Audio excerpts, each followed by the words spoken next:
Good evening friends, आप सब कैसे हैं? आई होप बहुत अच्छे होंगे और आपकी तैयारी बढ़िया चल रही होगी।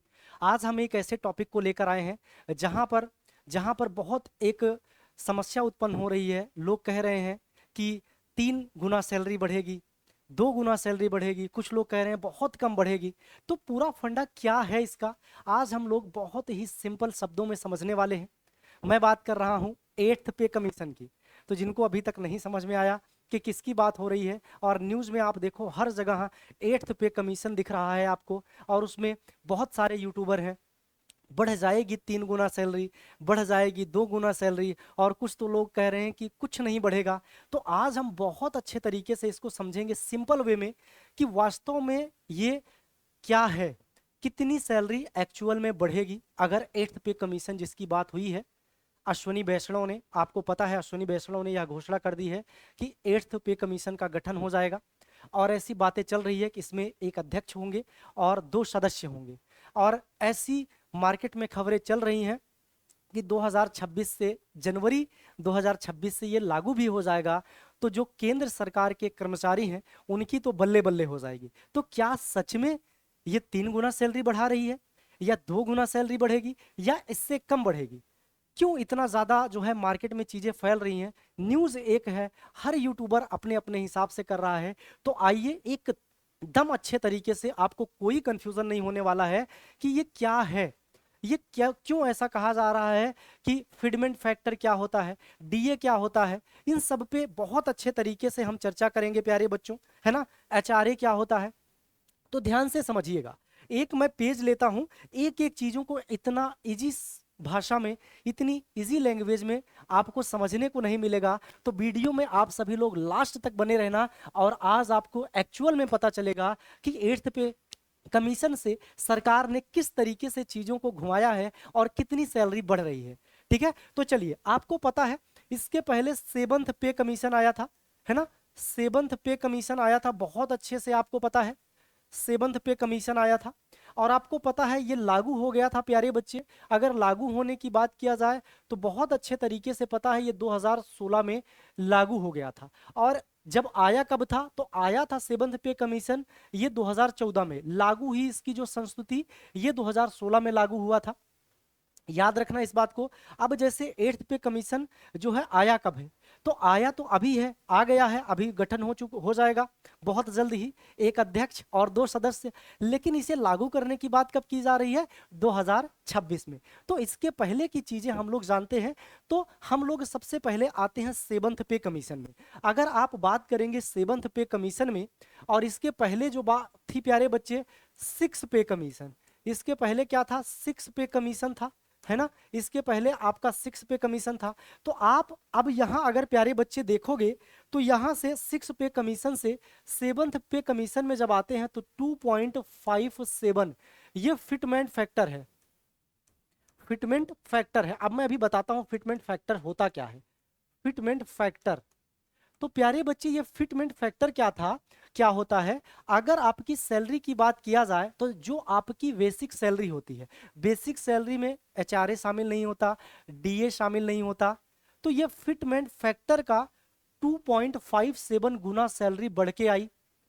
तो इसका मतलब क्या हो गया? इसका मतलब जो ये सैलरी मान लीजिए आपकी, लगभग मान लीजिए हम 7,000 मानते हैं सिक्स पे कमीशन में, मिनिमम सैलरी 7,000 थी। जब सातवां वेतन आयोग या सेवंथ पे कमीशन लागू हुआ, तो वो सैलरी कितनी हो गई प्यारे बच्चे?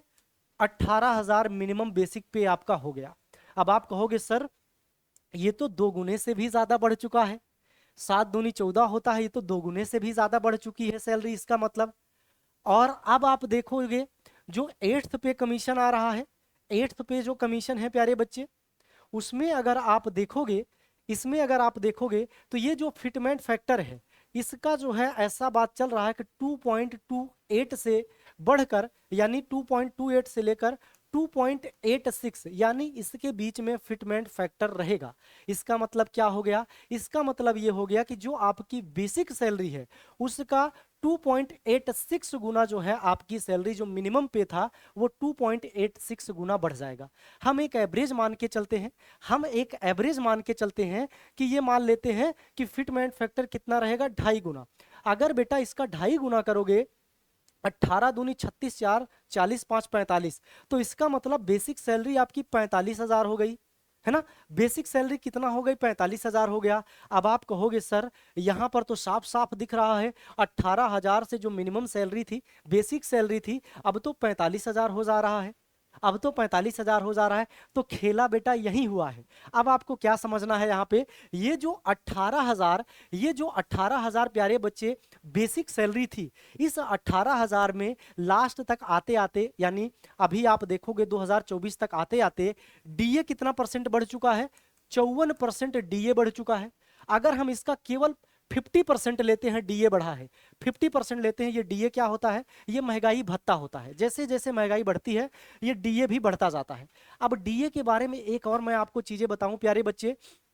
तो डीए क्या होता है? ये हर एक साल में 2 बार बढ़ता है, 2 से 3% बढ़ता है। एक जो है जनवरी के माह में बढ़ेगा, एक जुलाई के माह में बढ़ता है। तो जनवरी में आपकी जो बेसिक सैलरी है इसका 2% या 3% बढ़ेगा, फिर जुलाई में 2 या 3% ये बढ़ता जाता है। और बढ़ते बढ़ते 2016 के बाद से कंटिन्यू 2%, 2%, 3%, 3%, ऐसे बढ़ते बढ़ते कितना टोटल बढ़ चुका था? 54% बढ़ चुका था। अगर हम एक एवरेज लेते हैं, मान लेते हैं, कैलकुलेशन इजी हो, हम मान लेते हैं 50% डीए बढ़ चुका था। तो इसका 50% जब प्यारे बच्चे आप करोगे 18,000 का, तो 9,000 सैलरी में इनके और जुड़ जाएगा। और यहीं पर आप देखोगे एचआरए, यानी जो आपके घर का भत्ता मिलता है, आप बाहर रेंट रह के ले रहे हो, तो 30% जो एक्स सिटीज हैं वहां पर 30% जो है एचआरए मिलता है। तो जरा बेटा इसका 30% आप निकालो, तो 18 तिरिक 5400 और मिल रहा होगा। तो टोटल सैलरी इनको मिल कितनी रही होगी?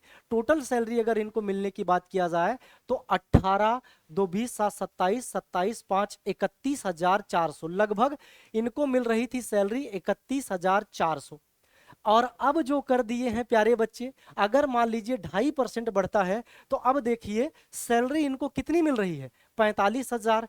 क्यों? क्योंकि जब नया आ जाता है तो डीए अब क्या हो जाएगा? डीए अब आपको एक भी नहीं मिलेगा, अभी वर्तमान में शून्य मिलेगा। अगर 8वां 8th पे कमीशन लागू होगा या 8वां वेतन आयोग लागू होगा तो ये कितना हो जाएगा? ये आपका शून्य हो जाएगा डीए, यानी आपको 45,000 मिलेगा। एचआरए जो मिल रहा था 30% एक्स सिटीज में, एचआरए भी ऐसा सुनाई दे रहा है कि एचआरए जो है उसको भी 30% से कम करके 24% कर दिया गया है। कितना कर दिया गया है?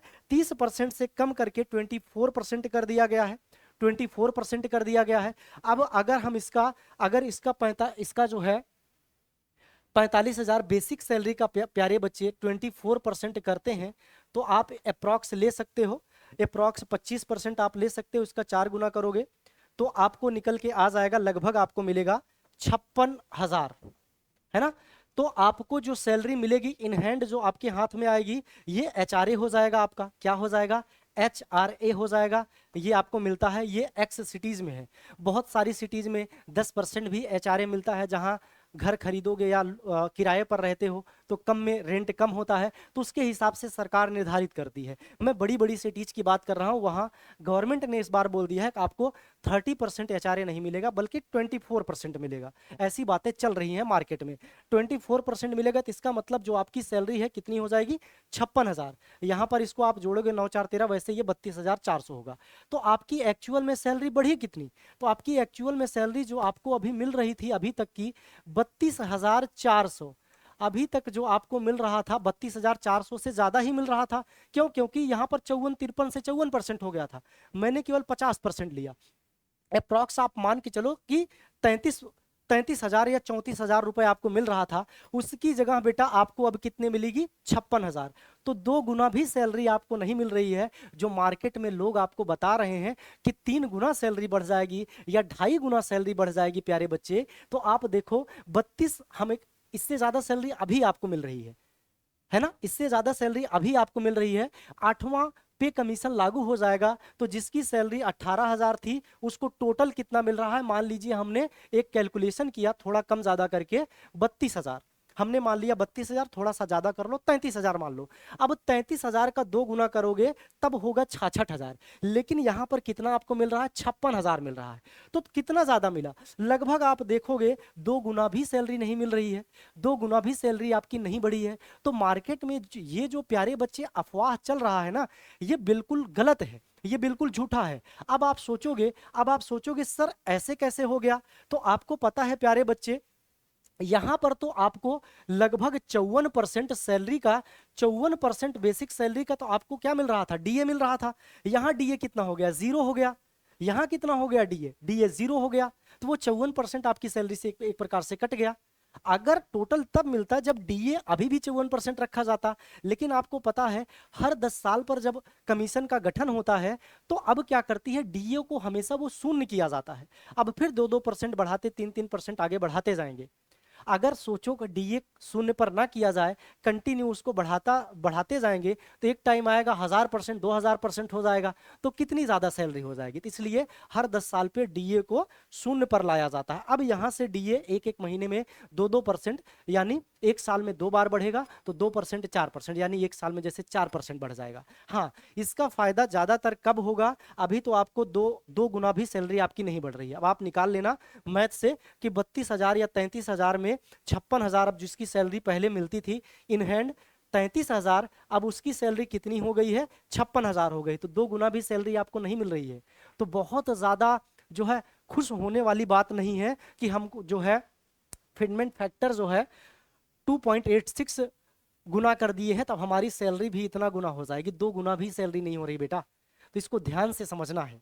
1.5 गुना तक आप लिख सकते हो, तो जितना है उसका 1.5 गुना करोगे तो लमसम इतना आ जाएगा। लेकिन हाँ, फायदा क्या है इसमें, अब फायदा ये है कि जब आपका अब डीए बढ़ेगा तो अब इस जो है इस बेसिक सैलरी पर यानी 45,000 पर बढ़ेगा 2-2%। तो आगे चलकर जो आपकी ग्रोथ होगी वो ज्यादा होगी। पहले आपको 18,000 का 2% मिलता था, लेकिन अब मिलेगा आपको 45,000 का 2%। फिर 6 महीने के बाद आपको 2% इसी पे दिया जाएगा, टोटल 4% हो जाएगा। फिर 4% इसका मिलेगा, फिर अगले साल जाओगे 6% मिलेगा। तो इसका ज्यादा, इस पर ज्यादा प्रभाव पड़ेगा, यानी आने वाले टाइम में आपकी सैलरी इंक्रीज होती जाएगी और काफी ज्यादा इंक्रीज हो जाएगी। लेकिन अगर कोई ये कहता है कि आते ही 8वें वेतन आयोग से आपकी सैलरी 2 गुना हो जाएगी, 3 गुना हो जाएगी, तो ये सरासर गलत है। उनको खुद नहीं पता है कि ये किस तरीके से काम करता है। और फिटमेंट फैक्टर क्या होता है, इसको मैंने आपको बताया है।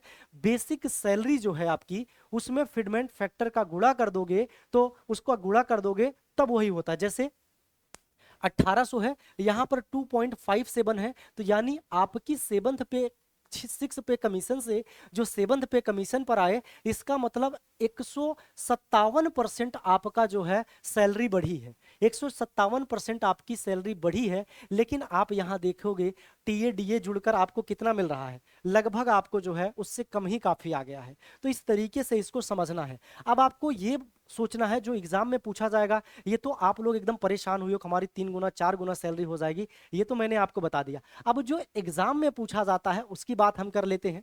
एग्जाम की अगर बात किया जाए, आपसे पूछा जाएगा कि ये जो 7वां या 8वां पे कमीशन लागू होगा, क्या सरकार पर जो है बाध्यकारी होगा। ये मान लीजिए इसने अपनी रिकमेंडेशन दे दी 8th पे कमीशन ने, तो क्या सरकार मानने के लिए बाध्य है। तो याद रख लीजिएगा, सरकार मानने के लिए बाध्य नहीं है। इनकी सिफारिश आने के बाद भी सरकार इनकी सारी बातों को माने, ये कंफर्म नहीं है, ये बाध्यकारी नहीं है। सरकार अपने हिसाब से उसमें संशोधन करके लागू कर सकता है, पहली चीज। दूसरी चीज आप इसको याद रखना कि ये किसके अधीन आता है, तो याद रख लीजिएगा ये वित्त मंत्रालय के राजस्व विभाग के अंतर्गत ये आएगा। वित्त मंत्रालय के राजस्व विभाग के अंतर्गत ये 8th पे कमीशन का गठन किया जाएगा। और इसकी घोषणा किसने की, तो याद रख लीजिएगा जो केंद्रीय मंत्री हैं अश्विनी वैष्णव ने इसकी घोषणा की है कि बहुत जल्द 8th पे कमीशन की घोषणा 8th पे कमीशन का गठन कर दिया जाएगा। गठन करने के बाद सब कुछ देखेंगे, देन इसके बाद अपने रिकमेंडेशन देंगे सरकार को। सरकार इनकी रिकमेंडेशन मानती है कि नहीं मानती है, उसमें संशोधन करती है, ये सरकार के ऊपर डिपेंड करती है। और ऐसी काफी मार्केट में न्यूज चल रही है कि जनवरी से ये आपका 8th पे कमीशन लागू हो जाएगा। ओवरऑल कहें तो आपकी सैलरी बढ़ रही है, बिल्कुल बढ़ रही है, लेकिन ये सब जो मार्केट में लोग सोच रहे हैं, बहुत सारे स्टूडेंट, बहुत सारे टीचर, जो गवर्नमेंट एम्प्लॉई हैं, वो सोच रहे हैं अब तो हमारी बल्ले बल्ले है, अब हम 2 गुना 3 गुना सैलरी अधिक लेंगे। तो ऐसा बिल्कुल नहीं है। नहीं तो आप सोचो कि हमारी बेसिक सैलरी 7th पे कमीशन के टाइम 3,000 थी, तो अब हमारी 90,000 आनी शुरू हो जाएगी। तो बेटा यहाँ पर बेसिक सैलरी को ध्यान रखना है, फिटमेंट फैक्टर को ध्यान रखना है, डीए को ध्यान रखना है, एचआरए, सब एक दूसरे से मिलजुल कर काम करते हैं। ये मैंने एक्स सिटीज का लिया है तब इतना आया है। अगर यही फिटमेंट फैक्टर कहीं कहीं आपको 20% मिलेगा, कहीं कहीं 10% मिलेगा, तो और सैलरी आपकी कम हो जाएगी। ये तो उन सिटीज की बात कर रहा हूँ जहां पर महंगाई ज्यादा है, जहां पर किराया लेकर रहोगे, वहां रूम का रेंट बहुत ज्यादा है, वहां की बात कर रहा हूँ। ये टॉप मोस्ट की सैलरी आएगी जब यहां पर आप जाओगे। ठीक है, तो ये जल्दी से एक बार सभी प्यारे बच्चे बताएंगे आपको जो मैं समझाया ये समझ में अच्छे से आया या नहीं। जल्दी से एक बार बताओ, जल्दी से एक बार बताओ, इस ये आपके समझ में आया या नहीं आया, एक बार कमेंट करो सभी लोग।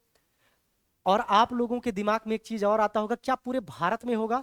तो पूरे भारत के जो गवर्नमेंट यानी जो केंद्रीय कर्मचारी हैं उनकी पेमेंट बढ़ेगी। हाँ, उनको देखकर, सेंट्रल गवर्नमेंट को देखकर बहुत सारे स्टेट भी अपनी सैलरी इंक्रीज करेंगे, लेकिन अभी ये किसके लिए है? सेंट्रल गवर्नमेंट के एम्प्लॉय के लिए है। जो राज्य में चयनित है, राज्य के लिए ये अभी नहीं है, ये सेंट्रल गवर्नमेंट के लिए है। क्या ये केवल एम्प्लॉय के लिए है?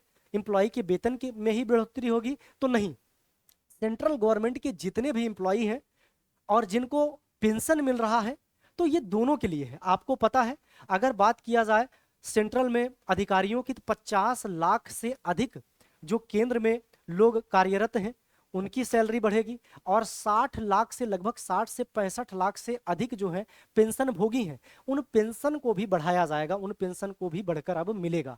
तो मोरल ऑफ द स्टोरी जो है, 8th पे कमीशन में सैलरी बढ़ी है, लेकिन इतनी भी सैलरी नहीं बढ़ी है जितना लोग कह रहे हैं। और क्वेश्चन के अकॉर्डिंग जो मैंने आपको बताया वो याद रखना है कि बाध्यकारी गवर्नमेंट के ऊपर नहीं है। ये जो है, ये आपको याद रखना है कि गवर्नमेंट इसमें चेंज कर सकती है, हूबहू इनकी सिफारिश माने ये जो है कंफर्म नहीं है। और कितने लोग इसमें रहेंगे? तो एक अध्यक्ष होगा, 2 सदस्य होगा।